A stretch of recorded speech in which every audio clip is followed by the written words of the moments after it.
Assalamualaikum warahmatullahi wabarakatuh. Di sini kami akan mempresentasikan tentang sumber ajaran agama Islam dan metode ijtihad untuk menentukan sumber hukum Islam. Pertama-tama saya akan mengenalkan diri saya dan teman saya. Saya Naila Azhara Riyatama. Saya Wulan Nabila. Dan ada anggota kelompok kami bernama Irwandi yang sedang berhalangan hadir. Sudah datang. Baik. Teman-teman, kita tunggu buat Irwandi siap-siap dulu.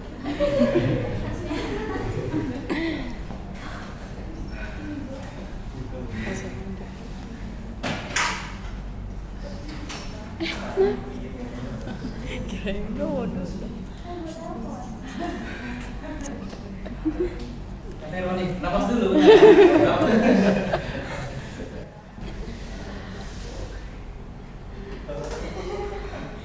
Ayo langsung.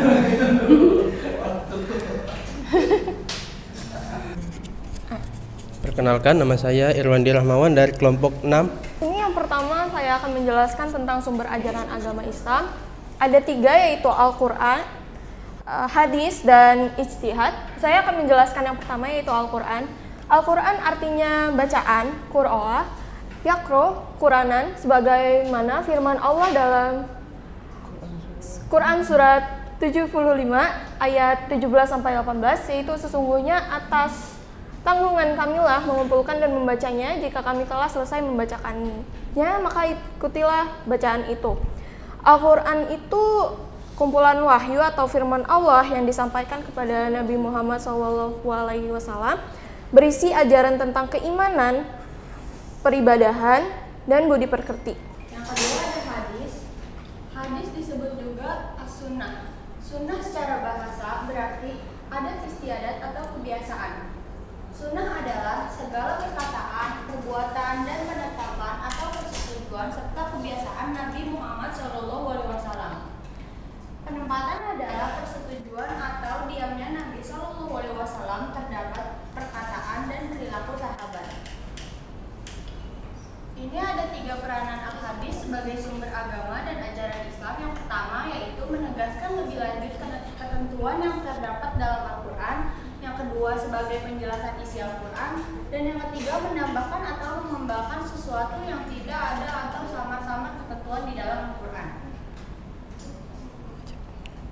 Lalu yang ketiga ada ijtihad, yaitu ijtihad yang berarti berusaha keras untuk mencapai atau mendapatkan sesuatu. Dalam konteks ini, definisi ijtihad adalah upaya maksimal dalam merumuskan hukum-hukum syariah dari dasar-dasarnya melalui penalaran dan penelitian yang bijaksana dan menyeluruh. Yang kedua ada sumber hukum Islam. Yang pertama di dalamnya ada Al-Quran.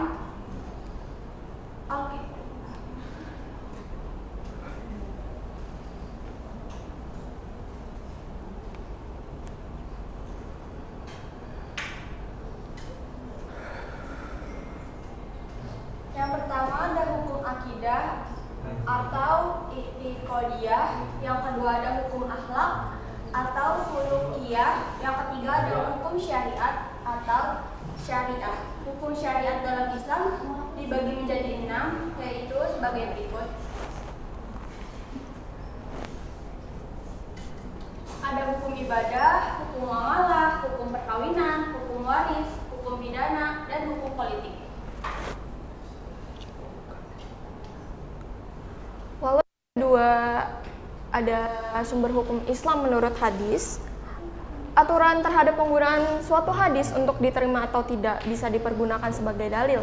Perlu dikemukakan di sini bahwa berpegang pada hadis untuk menentukan suatu hukum terhadap suatu masalah, perlu dilihat bahwa kedudukan hadis sebagai sumber ajaran Islam tidak sekuat Al-Quran. Dan yang ketiga ada metode ijtihad. Yang pertama, metode ijtihad ada 6. Yang pertama ada ijma, qiyas, musalahah, mulahah, istihsan, istisab, dan urf. Ijma, pengertian dari ijma adalah kesepakatan untuk menetapkan hukum sebuah masalah sesuai dengan ketentuan agama Islam. Kemudian kesepakatan tersebut menghasilkan fatwa yang artinya keputusan yang sudah diambil bersama dan harus diikuti oleh semua umat muslim. Yang kedua ada qiyas. Qiyas merupakan sebuah pengibaratan atau analogi terhadap hukum sesuatu dengan melihat persamaan prinsip. Contohnya ketika sebuah perkara yang terjadi di masa kini pernah terjadi di masa sebelumnya dan memiliki kesamaan sebab akibat, bahaya dan aspek lainnya. Hasil keputusan qiyas disamakan dengan hasil ketetapan perkara sebelumnya. Yang ketiga, maslahah mursalah adalah cara menemukan hukum suatu hal yang tidak terdapat ketentuan baik di dalam Al-Quran maupun dalam kitab-kitab hadis. Yang keempat ada istisam, cara menemukan hukum dengan cara menyimpang dari ketentuan yang sudah ada demi keadilan dan kepentingan sosial. Lalu yang kelima ada istishab, yaitu menetapkan hukum suatu hal menurut keadaan yang terjadi sebelumnya sampai ada dalil yang mengubahnya. Contohnya jika seseorang melakukan wudhu untuk sholat subuh, maka wudhu tersebut masih diperhitungkan saat ia melakukan sholat duha. Lalu yang terakhir ada urf, yaitu urf adalah yang tidak bertentangan dengan hukum Islam, dapat dikukuhkan, tetap terus berlaku bagi masyarakat yang bersangkutan. Contohnya adalah kegiatan halal bihalal yang hanya berlaku di Indonesia. Ya, untuk materi kita, apakah ada pertanyaan? Assalamualaikum warahmatullahi wabarakatuh. Waalaikumsalam. Saya Syabira Sifal Rusna dari kelompok 10 ingin bertanya tentang, kan menurut ajaran Islam juga ada 4 kitab lainnya ya, termasuk Al-Quran, Taurat, Zabur, Injil, sama Al-Quran. Kenapa yang 3 itu tuh nggak termasuk dalam sumber ajaran Islam? Kasih. Assalamualaikum warahmatullahi wabarakatuh. Waalaikumsalam warahmatullahi wabarakatuh. Perkenalkan, nama saya Alimatus Syadia. Jadi saya ingin nanya, kan sumber ajaran agama yang kalian sebutkan itu salah satunya ada hadis. Hadis itu ada yang namanya hadis daif sama hadis sahih. Nah, bagaimana sih cara kita membedakan itu hadis tuh daif atau sahih? Gitu. Oke, terima kasih. Ya, sama-sama.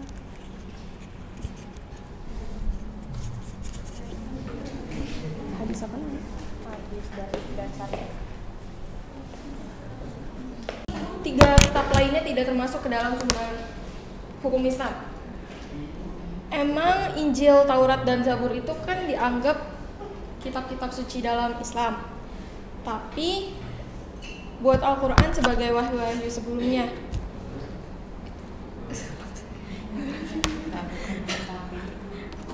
Hukum syariat itu diambilnya dari Al-Quran dan hadis yang merupakan perkataan dan tindakan Nabi Muhammad. Saya akan menjawab pertanyaan dari Halimatus Syadia. Cara membedakan hadis daif dan sahih. Perbedaannya, hadis daif itu lemah dan sahih itu taguh, melibatkan penilaian terhadap sanah dan matan. Hadis sahih memiliki sanah yang atau rantai perawi yang dapat dipercayai dan matan yang sesuai dengan prinsip-prinsip Islam. Sebaliknya, hadis daif mungkin memiliki cacat dalam sanad atau matan. Kekuatan atau teks untuk menilai keadaan hadis, para ulama menggunakan ilmu hadis yang melibatkan kajian mendalam terdapat sanad dan matan hadis.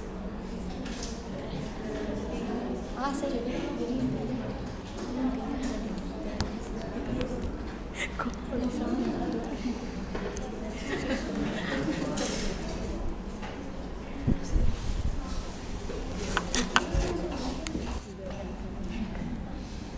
Sekian presentasi dari kami, kurang lebihnya mohon maaf. Wassalamualaikum Wassalamualaikum warahmatullahi wabarakatuh.